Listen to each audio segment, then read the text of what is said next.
उपमुख्यमंत्री डी.के. शिवकुमार यांनी मुख्यमंत्री सिद्धरामय्यांची भेट घेतली आहे। डी.के. शिवकुमारांनी सिद्धरामय्यांचे आशीर्वाद घेतलेत। सिद्धरामय्या मुख्यमंत्री पदाचा राजीनामा आजच देण्याची शक्यता आहे। डी.के. शिवकुमार यांची मुख्यमंत्रीपदी नियुक्ती होण्याची दाट शक्यता आहे। कर्नाटकात मुख्यमंत्री सिद्धरामय्या आपला राजीनामा देण्याची आणि त्या पदावर उपमुख्यमंत्री डी.के. शिवकुमार यांच्याकडे ही सगळी सूत्रे जाण्याची दाट शक्यता आहे। पुढील मुख्यमंत्री म्हणून डी.के. शिवकुमार यांच्या नावाची जोरदार चर्चा रंगतेय। 4 उपमुख्यमंत्री पद असा आता कर्नाटकात असू शकतात।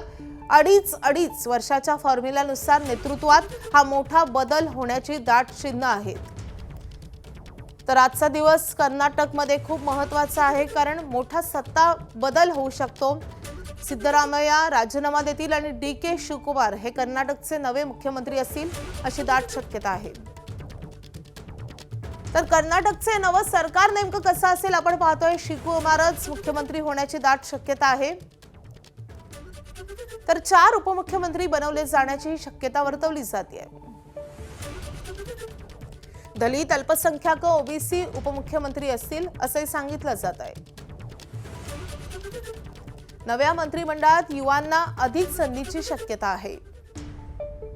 तर सध्याचे 15 ते 20 मंत्री नव्या मंत्रिमंडळातही कायम राहतील अशी ही शक्यता वर्तवली जाते।